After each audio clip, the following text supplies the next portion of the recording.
Cenk, Uygur, and Kasparian on a giant news day. I mean, the last couple of hours.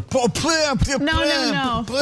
Don't get it twisted, Uygur. Not the last couple of hours, especially the last 30 minutes. Yeah. A lot of news broke in the last 30 minutes, right before showtime. Okay, I just want to thank the news cycle for, giving me this wonderful situation to deal with 30 minutes before showtime. God bless. Okay, listen, guys. We got, not only do we have stories on Donald Trump's sexual abuse verdict, Tucker Carlson, we know where he's going now. If you haven't heard that, we got and we have important details for you guys.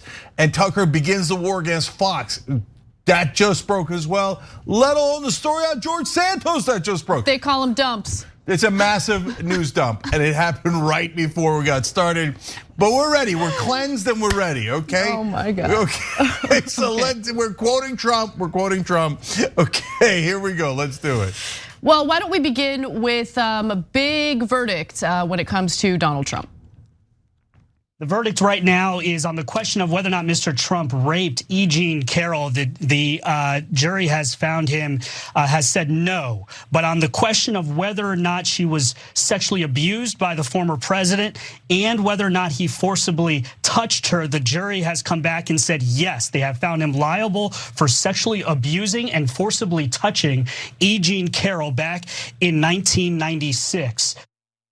That's Fox News announcing the verdict in the civil trial against Donald Trump. And that civil trial, of course, had to do with sexual assault allegations against Trump by writer E. Jean Carroll, along with defamation accusations after Trump not only denied sexually assaulting her in the 1990s, but then proceeded to say that he wouldn't have done it because she's not his type. Now, there's more on the defamation charge, which I think is interesting. But before we get to that, I just want to quickly note that while this is a loss for Trump, clearly, he is now ordered to pay $5 million in damages to E. Jean Carroll. The MAGA team has already spun this as a big win because they have not found him guilty of rape, just sexual abuse. What a winner. Let's hear more. This jury has found that former President Trump did defame E. Jean Carroll. They have found him liable for defamation, and they say that he must pay $2 million to E. Jean Carroll for the battery charge. No word yet on how much they have allotted in terms of the defamation charge. And remember, this defamation charge was about those. They have the burden of proof for defamation was that it had to be clear and convincing that the statements made about E. Jean Carroll were not only false, but that they were done maliciously and out of hatred or ill will, spite, or recklessness. And they have found that he is liable for defamation. So the burden of proof for defamation in this civil case was made clear in that description, but the burden of proof when it comes to the allegation of sexual assault, it is not as difficult as it would be if this were a criminal trial. This is not a criminal trial. The statute of limitations has run out because of the fact that this allegedly happened in the 1990s. So E. Jean Carroll came forward with a civil lawsuit, and the burden of proof when it comes to accusations of sexual assault for a civil lawsuit happened to be much lower. The burden of proof is a preponderance of evidence. So I wanted to make that clear. If this were a criminal trial, I don't know how that would play out because again, the burden of proof would have to be much stronger. Now, Carroll told jurors that Trump had raped her in a Bergdorf Goodman dressing room in New York City. We covered those accusations at the time. Carroll took the witness stand. So did two women who testified. She had told them right after the alleged incident that Trump had raped her. Two other women testified that Trump had kissed and groped them without their consent in incidents that occurred years apart. And I have to go to this first video from the deposition because the deposition was a disaster for Donald Trump. At first, he was asked about the Access Hollywood tapes, the infamous Access Hollywood tapes, and here's how he handled it. In this video, I just start kissing them. It's like a magnet, just kiss. I don't even wait. And when you're a star, they let you do it. You can do anything. Grab them by the you can do anything. That's what you said, correct? Well, historically, that's true with stars. It's true with stars that they can grab women by the Well, if you look over the last million years, I guess that's been largely true. Not always, but largely true. Unfortunately or fortunately. And you consider yourself to be a star? I think you can say that, yeah. It also didn't help him when he confused E. Jean Carroll for his ex-wife, Marla Maples. That happened during the deposition too. Let's just quickly watch that. I don't even know who the woman. Let's see. I don't know who. It's Marla. You're saying Marla's in this photo? That's Marla. Yeah, that's my wife. Which woman are you pointing to? No. Here. Carol. Oh, is that? The person you just pointed to was I Eugene see. Carroll. Who is that? Who is this? Point, your wife. And the woman on the right is your then wife. I don't know. Ivana? This was the picture. I assume that's John Johnson. Is that? That's Carol. Because it's very blurry. I mean, so blurry apparently that he confused the woman that it was currently suing him with his ex-wife, Marla Maples.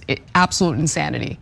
Okay, and obviously that's relevant because he said, I've never, E. Jean Carroll, she's too unattractive for me to sexually assault. Well, if you thought she looks like your ex-wife, that's unlikely to be true.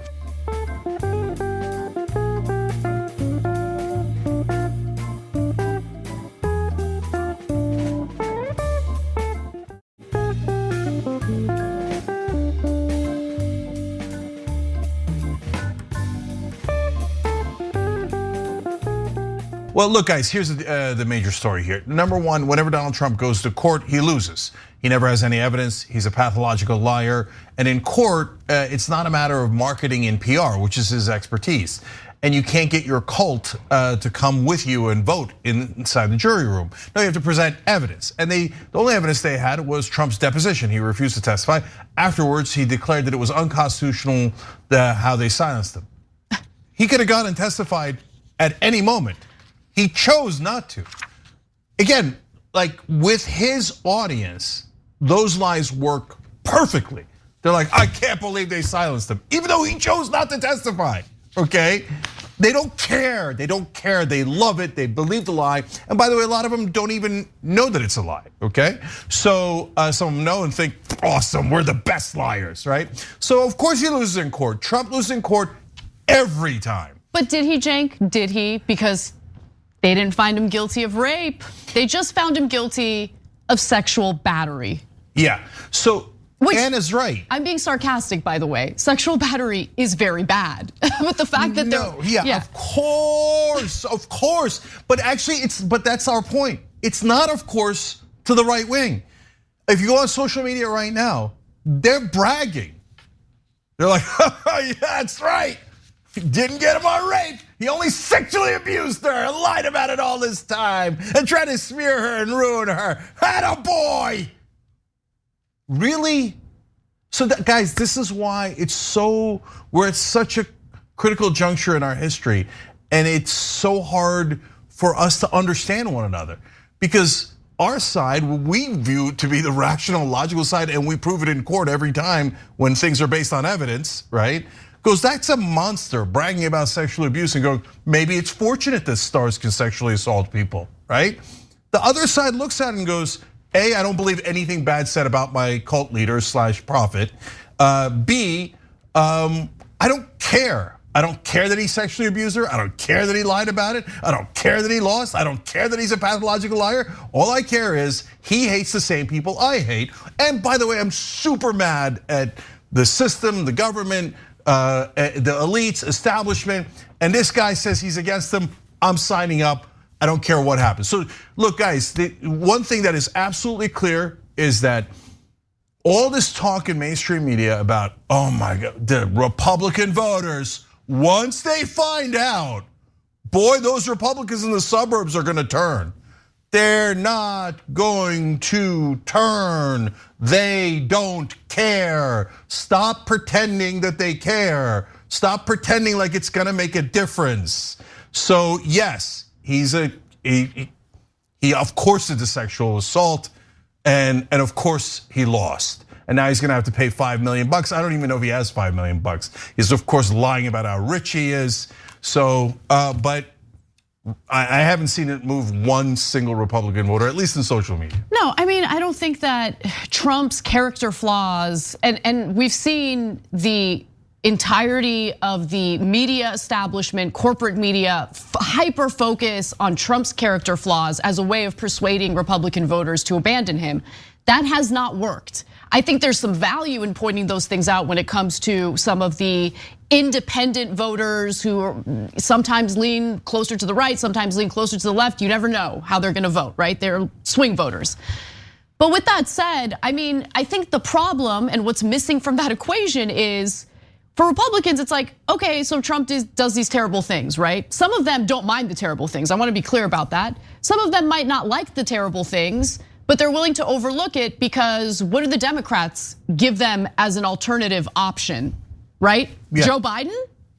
And I'm not equating Joe Biden to Donald Trump, okay? Joe Biden, I think, is a decent human being, but Joe Biden, in terms of his leadership, in terms of what he has to offer to the American people, in terms of what he has shown his leadership to be during his first term, there isn't much to offer.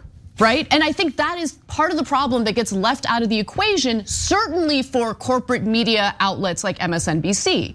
That again, just hyper focus on the character flaws for Trump and then provide cover for the very real policy and leadership flaws that you see with the Biden administration. So two things Anna mentioned there I think are enormously important and need to be emphasized. So number one is when you look at the character flaws of Donald Trump, a lot of us go, well, then I would eliminate him because I think that that person is so abhorrent that I'm not even gonna have a conversation about it, right?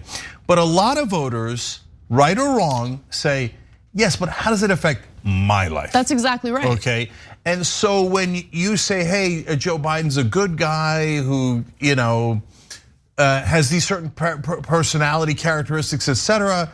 And he's like, they'll say stupid things like, he's from Scranton, he's a real guy from Scranton. Okay, dude, he was from Scranton literally 80 years ago. And no one cares. It doesn't affect our lives if he's from Scranton or not, right? And so for a lot of these Republican voters and some independent voters, unfortunately a decent amount, they go, yeah, okay, I get it, Trump's a bad guy, but I don't care. How does it affect my life? Now, I think their calculation on how it affects their life is totally wrong because Trump is not here to help them. That right? I agree with. But unfortunately, neither is Biden. So you can argue about, hey, it's a difference in kind or a difference in degree, right? And we'll have that I hope we don't have it in the general election, but we probably will, okay? That conversation. But guys, that leads to the second point. There is a very easy, I know it doesn't sound easy because no one in media says it, right? Way to get those independents that swing those elections. And that almost certainly will swing the 2024 election. You offer them an alternative that also hates the establishment, but is actually going to do things for them. You win in a landslide, in a goddamn landslide, okay? Somebody who gets up and goes, you know what? The system is screwing you. They did strip you of your economic dignity and they do make you work for corporate rule and the politicians are corrupt, right? And now we're gonna fight back and we're gonna get you higher wages, better healthcare, etc. That guy wins in a landslide, but corporate media, which is mainstream media and right-wing media, work together to make sure that populist from the left never arises. That's exactly right. They take all the oxygen out of the room. They'll tell you that Biden, who's a miserable candidate, is your only choice. You must obey. We don't agree. We're gonna find another choice. We're gonna run him against Biden, we're gonna run him against Trump, and we're gonna win. Finally, I have to give you Trump's reaction to this. His first Truth Social post following the verdict was a simple one. I have, in all caps, I have absolutely no idea who this woman is. Well, that was clear based on your deposition. The verdict is a disgrace, a continuation of the greatest witch hunt of all time. So he then, of course, posted other things and just kept going on and on and on. And look, the witch hunt angle, the witch hunt commentary isn't just spewed by Donald Trump. There is a chorus of right-wing media that incessantly repeats that same message over and over again. So that's something else to take into consideration. We are dealing with information bubbles, news bubbles, where both sides are living in completely different realities. based on the news that they consume. And that is a huge problem. And I think that's something that we need to also tackle in addition to the dysfunction and corruption that we have in both our media and our politics. 100%. So look, last thing on this, do not try to convince Republicans that Donald Trump's a bad guy. Total waste of energy. They know, they don't care. But the independents can be swayed, but you're not going to sway them with Donald Trump committed sexual assault because they already know what a terrible guy he is. You have to sway them with actually doing something positive in their lives. Let's take a break. There's more on Tucker breaking as we speak, so let's regroup on that story. And when we come back, we'll tell you what Tucker's next big media venture will be.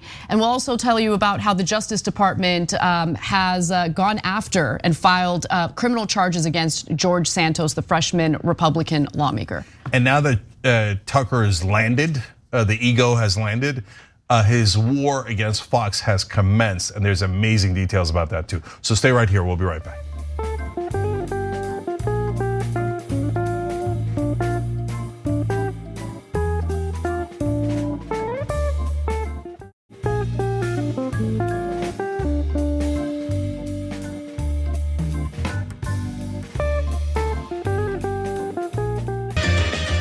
All right, back on TYT, Cenk and Anna with you guys. Lots of our members are writing in, for example, Sterling Nash saying, happy to see this victim receive some vindication.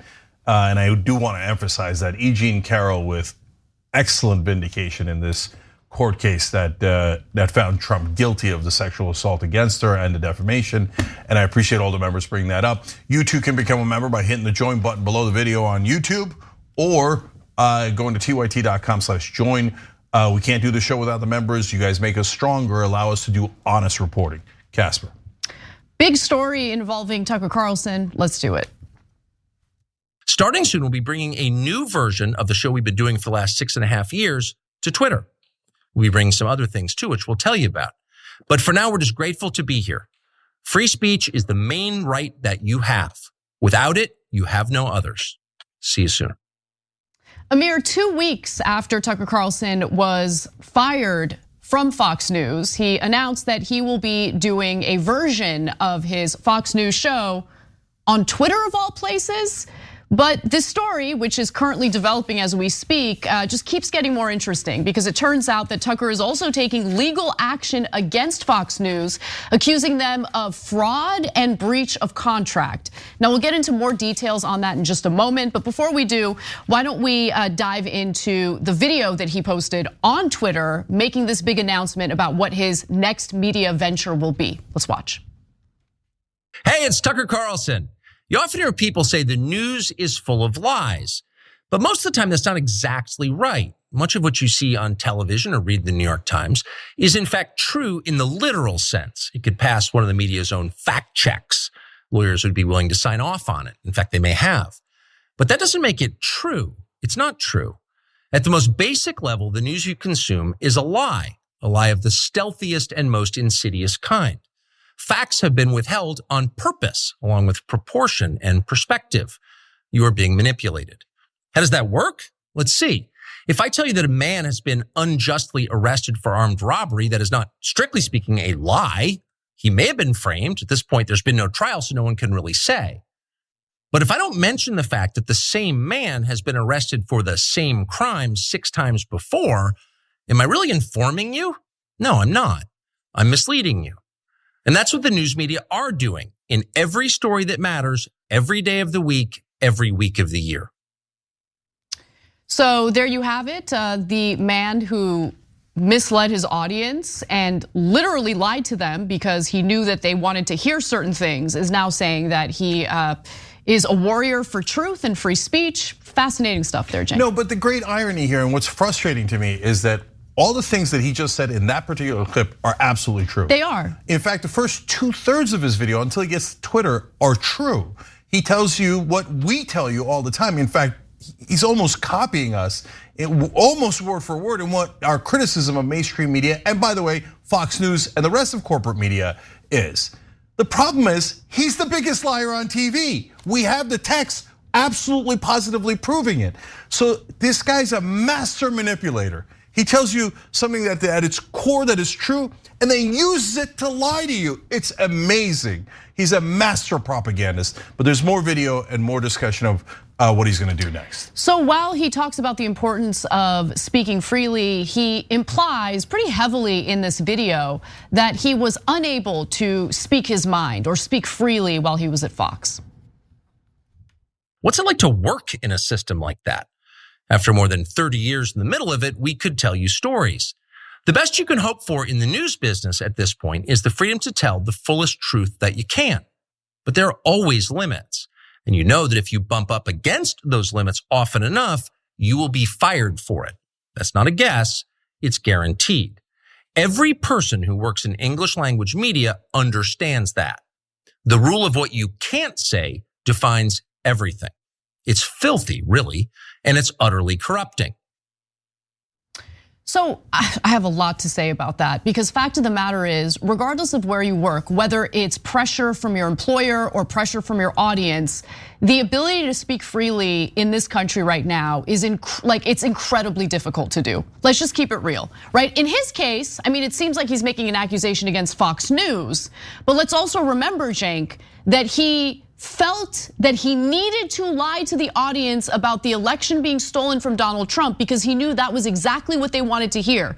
He wanted a reporter who fact-checked one of Trump's tweets to get fired because the audience didn't like that. That was negatively impacting the value of Fox News's stock, right? So whether it's the audience or the employer, free speech in the context of news in America is real difficult to come by. So his critique, again, the second part of the video, 100% agree. It is corrupting. You do have limits. You will be fired. So I wasn't fired, but I was pushed out because of a very similar situation at MSNBC. Those things are all true.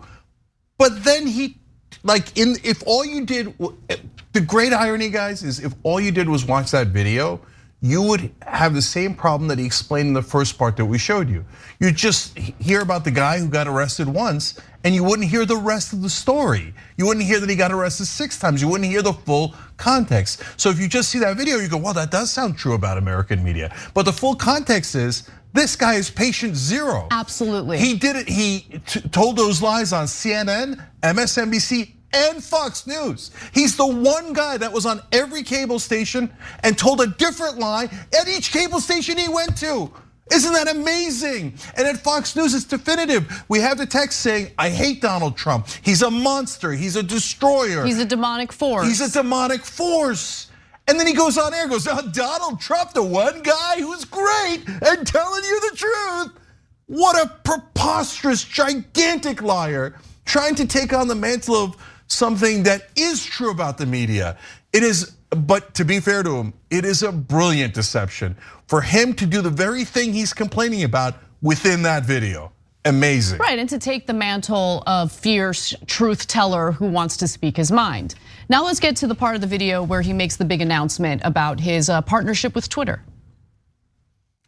Amazingly, as of tonight, there aren't many platforms left that allow free speech. The last big one remaining in the world, the only one, is Twitter, where we are now. Twitter has long served as the place where our national conversation incubates and develops. Twitter is not a partisan site. Everybody's allowed here, and we think that's a good thing. And yet, for the most part, the news that you see analyzed on Twitter comes from media organizations that are themselves thinly disguised propaganda outlets. You see it on cable news, you talk about it on Twitter. The result may feel like a debate, but actually the gatekeepers are still in charge. We think that's a bad system. We know exactly how it works, and we're sick of it.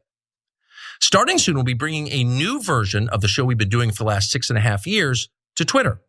We'll be bringing some other things too, which we'll tell you about. But for now, we're just grateful to be here. Free speech is the main right that you have. Without it, you have no others. See you soon. So he is planning to forego the rest of his Fox News contract, meaning what remains of the money that they're supposed to pay him as a result of his contract, which is up in January of 2025. So it's definitely going to be more than $20 million. But he is also, again, pursuing legal action against Fox News and is accusing them of breaching the contract first, which makes the exclusivity clause invalid, according to him. So I'm going to give you more details about that impending legal action in just a moment. But Cenk, it's curious to me that he's going in this weird Twitter direction when Twitter's been malfunctioning quite a bit. No. Like, what's going on? No, I totally get it. The minute I saw it, I was like, of course, I should have thought of that earlier. Why? What did I tell you guys? Newsmax and Rumble and all those guys, I don't think they could really afford them. They might be able to give them 20 million or 40 million for a short-term contract, but they just don't have that kind of money and they don't have that kind of audience, and it's not sustainable. The platforms, on the other hand, especially if they change their algorithms, all Elon Musk has to do is press a button and goes, everybody gets Tucker Carlson's show served to them. He will have millions upon millions of, anybody that does a show like that would get millions of viewers, okay? It just needs Elon to press a freaking button. And who's the one guy rich enough to be able to offer Tucker Carlson more than $20 million a year, which is what he's foregoing from Fox by breaking the contract? Well, of course, Elon Musk. Elon Musk already burned $44 billion on Twitter. He'd be almost irrational not to do this. Okay, but I'm trying to understand what that would look like. What would a show? Super easy. They already had one, so I could tell you about it. Okay, go ahead. So what they do is you know how if you're on, whether mainly on a desktop, laptop, etc., but it's featured in different ways on your apps on the phone, but they put it next to trending. There's a video. There used to be a morning show on Twitter in a previous administration, and you see the video going on the side. And plus, they could serve that video to all of the users, right? Or a huge percentage of the users. When you send out a tweet, it only goes to a certain percentage. So let's take me as an example.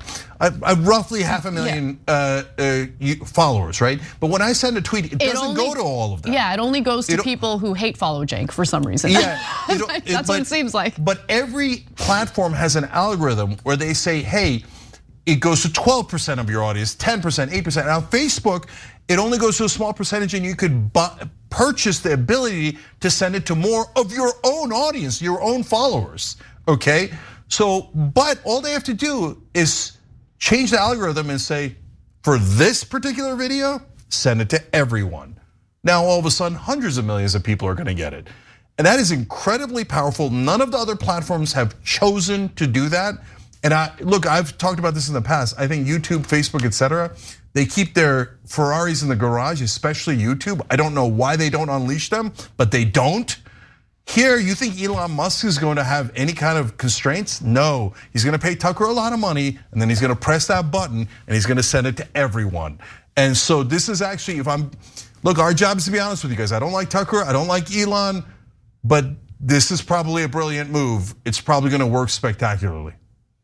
So that's my real opinion. I'm a little more skeptical than you are. Let's see how this plays out. I mean, you would need to invest in the platform, and Elon Musk, aside from investing his own personal money, has done the opposite. Oh, you're right, Anna, that's a good point. I mean, could Elon screw it up? I mean, he screwed up everything at Twitter, right? And he fired pretty important key employees that helped with the functionality of the platform. Yeah, it's glitchy as all hell. So he's gonna have to reinvest in the platform if he wants this to work. And so don't get me wrong, 1,000 things could go wrong. But if the news today was he's going with Newsmax, I'd have told you that's the end of his career. He's starting something on his own. I'd say, good luck, brother. I told you yesterday, that's a very tough thing to do, to run a business in the digital media space on your own. But if you go with a giant platform with one of the richest men in the world financing you, that makes a lot of sense and is likely to work. Now, in terms of his battle with Fox, look, he played that one smart too. Our job is to be honest. Can I give them the details on what he's doing here? Okay, great. So he is accusing Fox of fraud and also breaching the contract, which would make the exclusivity clause invalid, according to the lawyer representing him. And that lawyer is a pretty high-powered lawyer named Brian Friedman. So he sends a letter to executives over at Fox News, and in that letter, the accusation is that Fox broke an agreement with Carlson, get a load of this, not to leak his private communications to the media and not to use Carlson's private messages to take any adverse employment action against him. It is very obvious that someone at Fox News is leaking tape to the press, which is why we've been covering those leaked tapes. We've been covering all sorts of content of Tucker Carlson. He's mic'd up and it's probably during breaks or before he goes live. The only people who would have access to that are individuals over at Fox. The letter also alleges that Fox broke promises not to settle with Dominion voting systems in a way which would indicate wrongdoing on the part of Carlson and not to take action or any actions in a settlement that would harm Carlson's reputation. And Carlson was told by a member of the Fox board that he was taken off the air as part of the Dominion settlement, according to two sources briefed on a conversation, and they spoke to Axios about this. Carlson is also claiming, finally, that Briganti, who's one of the executives over at Fox, Fox's longtime communications and PR chief, attempted to undermine, embarrass, and interfere with Carlson's future business prospects, which he maintains would constitute another breach of his employment contract. So that is what he's accusing them of. I don't know if this is going to get to a point where they're going to, if he's actually going to file a civil lawsuit against Fox. If he does, I mean, he's going to have to provide evidence and he has to make his case. We'll see how that plays out. But these are some pretty serious accusations, and it's clear to me that he just wants out of that contract so he can start this new media venture with Twitter. So I read all the details of all the things that he's accusing Fox of, and I would summarize it this way. He's got a fighter's chance. So meaning like he makes an argument that you guys broke the contract because the leaks that you're doing, maybe it's part of the Dominion settlement. They say it's definitely not part of the Dominion settlement. If Tucker's right about that, he's almost definitely gonna get paid. But Dominion denies it, etc. But there's like 4 or 5 different things that he lists where I go, maybe. And remember, the question there is who broke the contract first? And so when it's a maybe, what happens next is you go to court and eventually both sides go, this is too expensive to fight and for one of us to lose, and usually they settle. So then what's gonna happen? Tucker's gonna get the money from Elon Musk, and then he's probably gonna settle with Fox News and get a big chunk of money. Maybe he doesn't get the whole 25, 30 that they owe him now, right? But for the rest of his contract, maybe he only gets 10, 15, good enough. He's still gonna get a world of money from Elon Musk anyway. So he's gonna get the double dip from Fox News and Elon Musk. And then the third thing that's gonna happen is now that they're in open warfare, he's gonna get to hit him over and over and over again while he's setting up the competitor on Twitter. And the last part was a clear shot across the bow too. They said if we go forward with the lawsuit, we're gonna want the PR person at Fox News, Briganti's text messages. And so did she talk to other people in the media and leak against me? If she did, that's a breach of contract. We'll see you in court. Knowing Briganti, she almost certainly did. And she's not gonna want those text messages out there. So now Tucker's got a super strong hand, in my opinion, against Fox News, and he's using some of their tricks against them. And he's got a strong hand at Twitter. I wish it weren't the case, because I think I can't stand the guy. I think not only does he mislead you on air, and we know that definitively, but now that we've seen the text, I mean, there's so many telling things there about his racial views. Yeah, and they're actually even worse than what he says on air. We can't stand Tucker, but we also can't stand Fox. So let him fight. I mean, whatever, we'll see how it plays out. But I mean, it's not like my heart goes out to either party in this situation. 100%, and I hope that they tear each other to shreds, although they probably Tucker will win. But my point is, even though we don't like Tucker or Elon Musk or Fox, our job is to be honest with you. And I think that Tucker played this really well. It seems like that's the case. And he retreated for 2 weeks. Seems like he really thought about what he wanted to do and what his next move would be. And it seems like he has a strategy that could work. So again, we'll see how it plays out. The story is still developing, it just broke. But as we learn more, of course, we'll share it with you. For now though, why don't we move on to a break? But when we come back, we'll talk about how the Justice Department has continued its federal probe into freshman Republican lawmaker George Santos, and it appears that they are filing criminal charges against him. He could be appearing in court this week. We've got that story and more coming right up.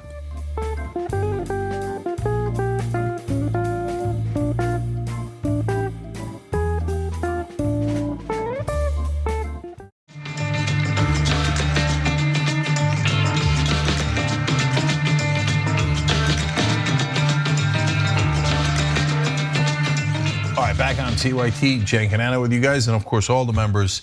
If you want to help us do this show and get all of our content, hit the join button below the video on YouTube. Anna. Well, there's a shocking update involving George Santos.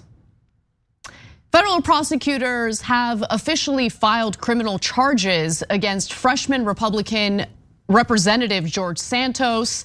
Now, these are charges brought forward by the Department of Justice. And while we don't know what the exact charges are, we do know that he will appear in court this week. According to CNN's reporting on this, the exact nature of the charges couldn't immediately be learned, but the FBI and the Justice Department public integrity prosecutors in New York and Washington have been examining allegations of false statements in Santos's campaign finance filings and other claims. And so, as I mentioned, he is very likely to appear in court this week. In fact, as early as tomorrow, Santos is expected to appear as soon as Wednesday at federal court in New York's Eastern District, where the charges have been filed under seal, which is why we don't know what the exact charges are at this moment, but we will learn pretty soon, I imagine. Now, this comes after Santos has been under investigation in multiple jurisdictions and by the House Ethics Committee. In fact, the Federal Election Commission was also investigating George Santos, but the DOJ reached out to the government agency and let them know, hey, we got this, we're getting involved now, and we're gonna take over this investigation now. And I do think that this is very likely gonna have to do with some, potential financial crimes, whether it's campaign finance or literally stealing money through charitable efforts that he started. So for instance, there are allegations that he broke campaign finance laws. There are allegations that he violated federal conflict of interest laws.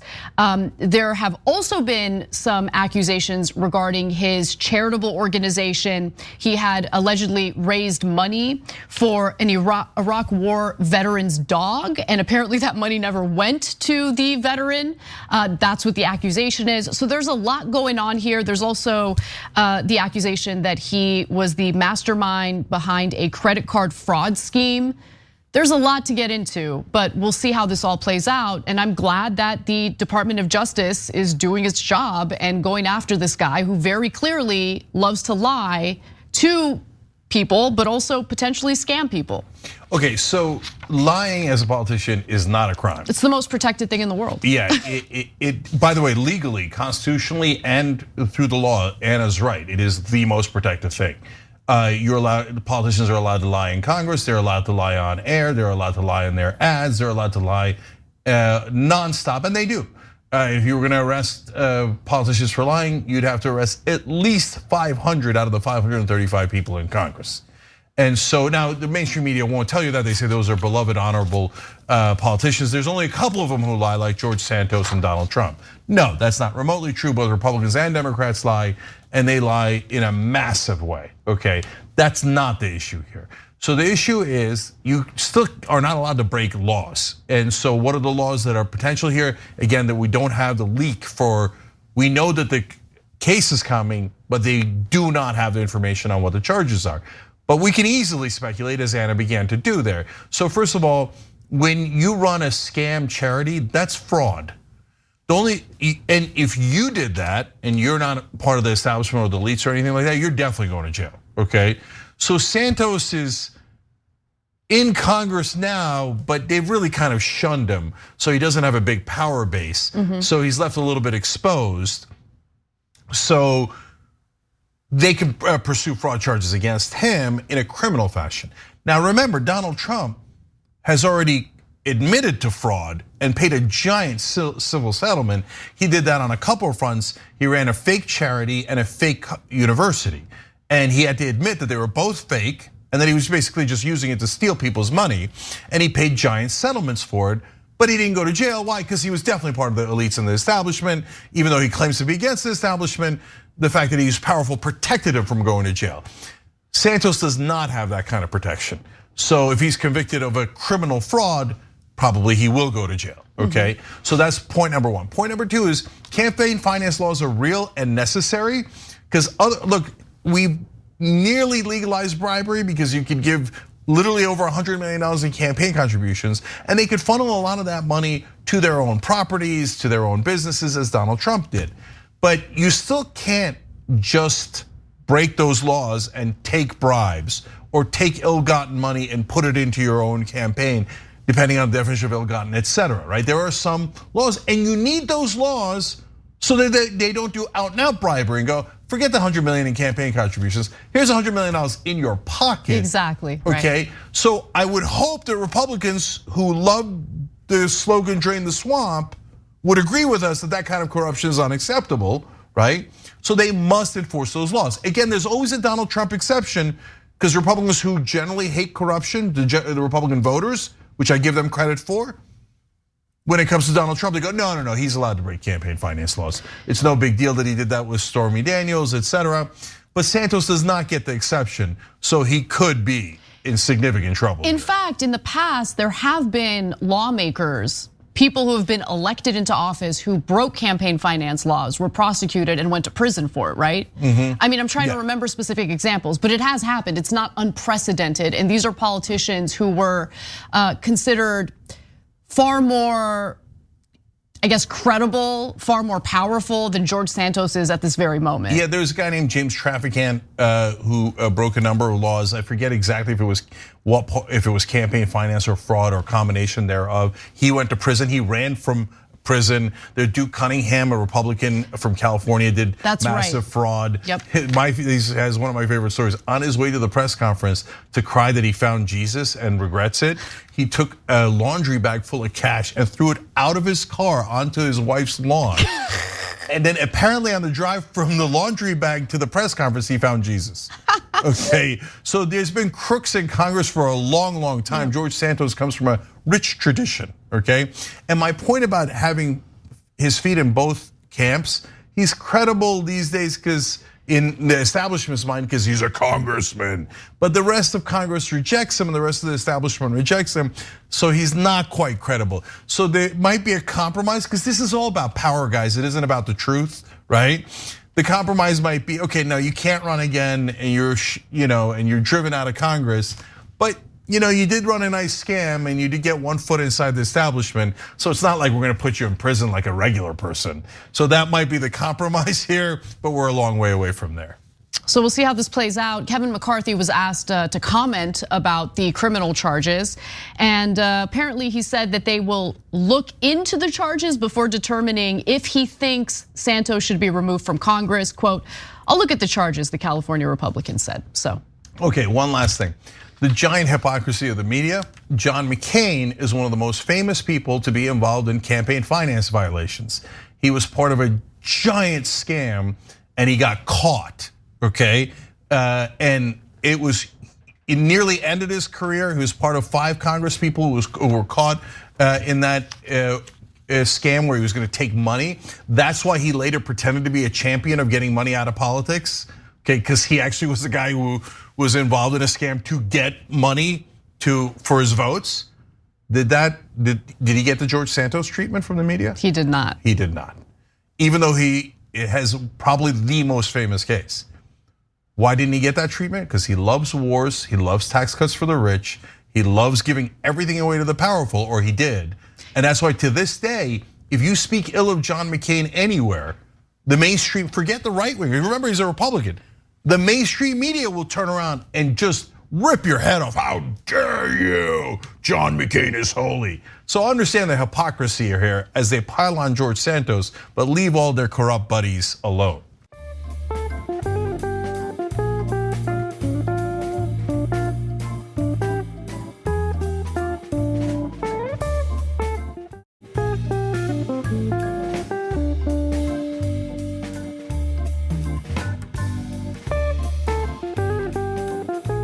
Well, let's move on to yet another story involving corruption. This is an ongoing story having to do with the corruption of the United States Supreme Court. A federal judge who is set to hear the case against mifepristone, or the abortion pill, did not get sworn in a public building. In fact, he was sworn in the library of billionaire mega donor Harlan Crow. And the fact that he has such cozy ties to Harlan Crow should be a concern, considering Harlan Crow is a Republican mega donor. This judge gets sworn in his library, his private library. And this is one of the judges in a 3-judge panel for the Fifth Circuit who will make a decision about whether mifepristone should be blocked for the rest of the country, meaning women who rely on that pill or who might need that pill in order to have a medical abortion would not be able to do so. So ProPublica journalist Justin Elliott, who has been reporting on the Crows and the corruption that they're involved in with Supreme Court Justice Clarence Thomas, recently resurfaced an image that I want to show you. So if you take a look at this tweet, he writes, "A detail from our story today. Ted Cruz tweeted this photo of Clarence Thomas swearing in Fifth Circuit Judge James Ho. Turns out this is in the billionaire Harlan Crow's private library, and flight records show Crow's jet dispatched to DC and back to Dallas before and after the event." So let me just say that fireplace is massive. I'd like. No, look, guys, it looks like some sort of like movie where there's a rich villain. You know, it's almost like a James Bond movie, and he takes you to his den where there's this massive fireplace where obviously someone will be ritually sacrificed later in the evening. It looks like Downton Abbey. It looks like they went to the set of Downton Abbey to do the swearing-in ceremony. Now, look, guys, we're gonna get back to the substance, which is super important. It is. But one more fun thing. It also gives me a little Get Out vibe. Like, hey, Clarence, come to our retreat in this fancy place with a lot of rich people. Everything's gonna be okay. Okay, right. Maybe Clarence Thomas reached out to this Judge Ho at some point when there was a flashlight taken. Get out. Okay, but neither one of them did, and they're doing exactly what Harlan Crow wants now. That's exactly right. So let's get back to the FDA mifepristone case, because that's where James Ho, this fairly new judge for the Fifth Circuit, comes in. And again, he's part of a 3-judge panel that will hear that case and make a decision about that case. Before we learn more about Ho and what his political leanings happen to be, which I'm sure you can already take a guess, let's do a refresher on what the case is involving the FDA's approval of mifepristone. A conservative federal judge in Texas ruled Friday that the FDA improperly approved the abortion pill mifepristone 23 years ago, ignoring legitimate safety concerns about the drug. The order yesterday was all about righting a wrong. Mifepristone is one of 2 approved pills that are used together to carry out more than half of legal abortions in this country. The FDA insists the drug is safe and that serious complications are rare, as administration officials warned that the legal battle in Texas could have far-reaching implications. When you turn upside down the entire FDA approval process, you're not talking about just mifepristone. You're talking about every kind of drug. So now the Department of Justice is challenging that Texas judge's decision on blocking access to mifepristone, because in his words, the FDA did not do its due diligence in approving the drug and that the drug is allegedly unsafe. It's all nonsense. This is an activist judge who was appointed by Donald Trump. But the problem is, 2 of the judges in the Fifth Circuit, where that decision is facing appeal, happen to be Trump appointees who are also activist judges. And the 3rd judge is also a bit of an issue. So we'll talk about the other 2 in just a moment, but let's talk about James Ho here, right? So James Ho doesn't have a great history if you want to maintain and protect reproductive rights in this country. His biases are pretty significant. So he was nominated by Donald Trump to serve in the 5th District. He has written some pretty aggressive conservative opinions on all things having to do with reproductive rights. For instance, in a 2019 concurring opinion, Ho said that a trial judge's ruling, which struck down a 15-week abortion ban and which was affirmed by the 5th Circuit under the then standing Roe precedent, displayed an alarming disrespect for the millions of Americans who believe that babies deserve legal protection during pregnancy as well as after birth, and that abortion is the immoral, tragic, and violent taking of innocent human life. So his views on abortion are very clear. At the risk of going off on too large a tangent, his thoughts on government corruption are also pretty terrible. For instance, Ho's first opinion was a dissent in a case involving limits on campaign contributions in Austin, Texas. Candidates for municipal elections, meaning people like mayors and city council representatives who represent fewer than 100,000 people, are barred from accepting donations more than $350. Crow seems to have a problem with this. Okay, so a 3-judge panel on the appeals court upheld the ordinance, and a majority of judges on the court voted to keep it that way, but not Ho.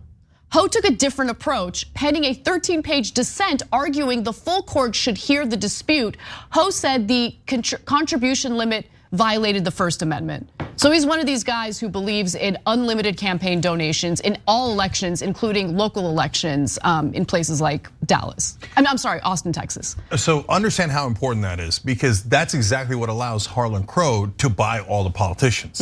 So you say, but wait, these guys aren't politicians, they're judges. Exactly. You need the judges to say it's okay to bribe the politicians. So he gets the judges, he bribes the judges so that he can bribe the politicians. It is kind of brilliant. Now, to be fair, Harlan Crow didn't come up with that system. Back in 1971, Lewis Powell did and Richard Nixon did. That's a long story that's in my book, Justice is Coming. Now back to Ho. On abortion, Anna, I do have to disagree with you. Now those are his personal opinions. I'm sure that he's going to keep that out of his decisions because I hear in confirmation hearings all the time from judges and eventually justices that they just call balls and strikes. Right. And they don't have their own political opinions affect their decisions at all. Now, as it turns out, magically, miraculously, all of their opinions happen to be based on exactly their political opinions on the Supreme Court and lower than the Supreme Court and all of the court system, including the one that Judge Ho is in the lower courts. But it's just a coincidence, a total coincidence. So I'm sure that he'll be fair in this issue. No, of course not. He's going to rule against the pill. Everybody knows him. Everybody knows that at least 2 out of the 3 are going to vote against it. I think this is such an interesting case, though, Cenk, because this is a rare situation in which these conservative activist judges need to choose between their so-called conservative values and their absolute love for corporate power. Yeah. Because the Texas federal judge's ruling in blocking the FDA's approval of mifepristone has an impact on all other prescription drugs, right? That threatens all other prescription drugs. Pharmaceutical companies, they don't like this. So we talked about this before, and that was gonna get to my last point, which is that, look, this Fifth Circuit panel is like not just deeply right wing, but fundamentalist and has a history of caring a lot about religious fundamentalism, right? But we talked about how the Supreme Court and other courts, no matter how conservative they are, at the end of the day will rule actually on our side. Why? Because they all of a sudden found a conscience? No, because their side is not necessarily the Republican side or the right wing side. It is the corporate side. So when the drug companies say you will not mess with our already wonderfully corrupt system that we have going on at the FDA, where they approve whatever the hell we tell them to approve, okay? All those judges will go scurrying back to their corporate bosses, including Harlan Crow. And so I don't know Harlan Crow's religious views, but if he's like most right-wing businessmen, that is a far second fiddle to his business interests. That's exactly right. I mean, that wood for that massive fireplace, not cheap, not cheap. No. Okay, and finally, I do want to make sure you guys are fully aware and informed on who the other 2 judges are on that panel. Look, and this is why it's so frustrating that Dianne Feinstein continues to be a problem for the Senate Judiciary Committee, because without her participation, it is difficult to confirm federal judges, which we obviously need to do while Democrats are in charge in the Senate.